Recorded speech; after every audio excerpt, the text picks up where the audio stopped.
Hi, and hello again. It's been ages. I did leave a review about 3 years ago. I'm going to try and make this one a bit shorter. But there was quite a few views and quite a lot of comments that seemed positive, and really I've meant to do it, but I haven't. And it being a rainy day in Wales, Snowdonia, although by the sea, with my dog Wiley. This is Wiley.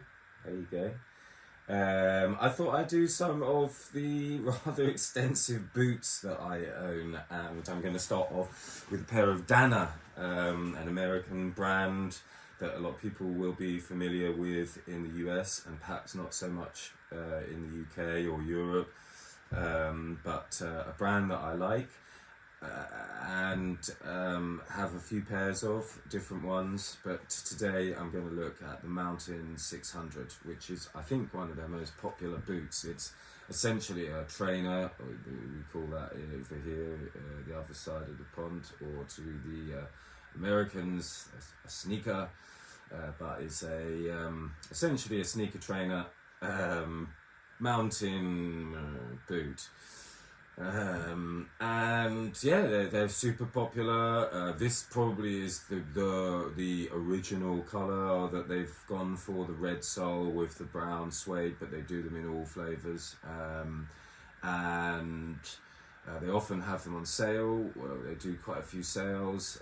They're not made in the US, they're made in Vietnam, but they are designed in the US, and Dana do have a range of boots that are made in the US that cost about 4 times as much, and I will do a review on one of those because I have them, but I don't have them here, and I'll explain why in the review that I give on that another time.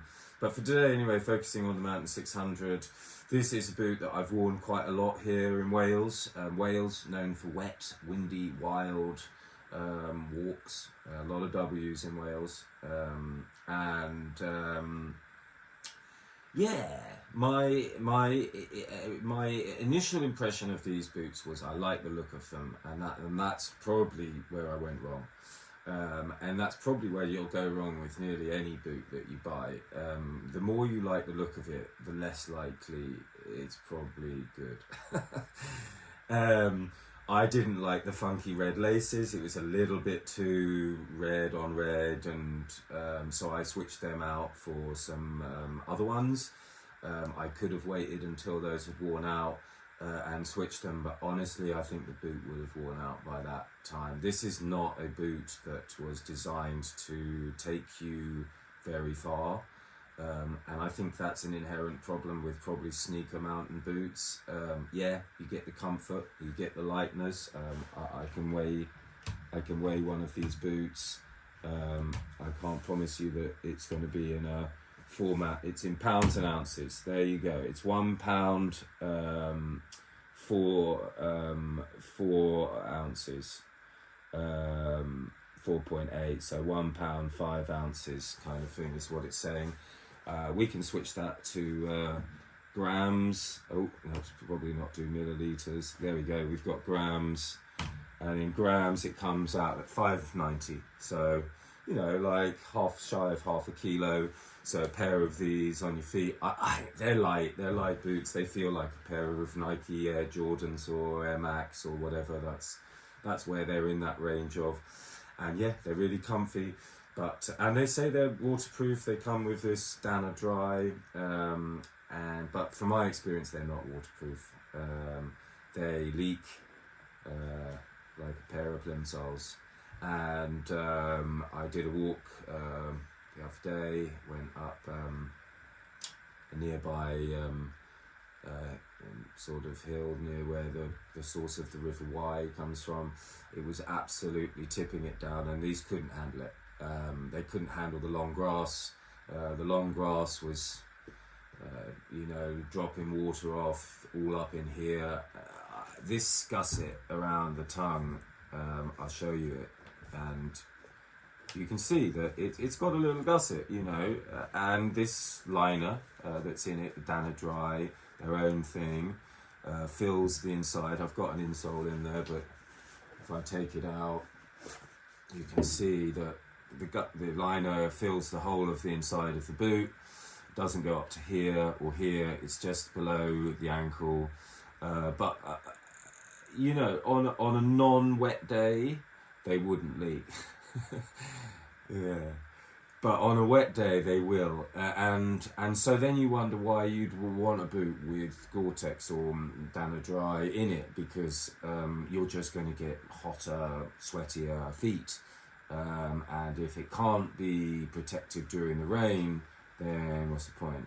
But there is some insulation I think this Dana Dry gives you in winter, and sorry for bumping the tables a little, I'll try and avoid doing that. So yeah, they leak. I think that's inherent as well with this low boot shape. You know, it's never gonna, you know, things are always going to get up there. If you want more protection from water and you're properly going up a hill, it's probably not a good idea to wear this mid-size. But I think these look great, and I think that you can probably walk quite far in them. If you were thinking of walking in somewhere like of this kind of climate, you know, in the not too hot and not too cold, temperate sort of area, and you wanted something that was going to look cool, protect your boots, you weren't expecting loads of rain, you were really just thinking you just wanted to kind of go on a nice long walk, or what am I thinking, like, I don't know, you wanted to walk along the south coast of England and it was sort of windy, but that was about it, or you wanted to take a walk in the Alps and it was not snowing or raining, yeah, these would be great. But I think you want more versatility from a boot, so for that reason, these boots to me are great fun if you want to look like you're going hiking and fulfill the look. But if you're actually going hiking and you're expecting the unexpected, which is of course where it's at, then I wouldn't pack these, because I think you know, one day of rain and that's it, you can't walk anymore. You're going to have to either have squelchy feet for miles and get athlete's foot, or you're going to have to stop and dry them out. That said, they did dry out quite quickly. I took the insoles out, I put them out in the sort of sunlight after rain was done, and they were dry in about 3 or 4 hours, enough for me to use them. The inner soles were, these are my own, which I always think is a good thing, and they took slightly longer, if anything. So yeah, the grip underneath is Vibram. I've worn them quite a lot, and I can't really see much in the way of erosion on them, or wear. You know, they're still pretty good. But I mean, yeah. So this is a pair of boots that I have, and I mainly let friends use when they come round. Yeah. So that's my thoughts on the Dana Mountain 600. I'm going to go through these ones now too, but style over substance, I would say, with these guys. But they might fit a niche for city hikers, or anyone who likes wet feet. Great. There we go. Enjoy.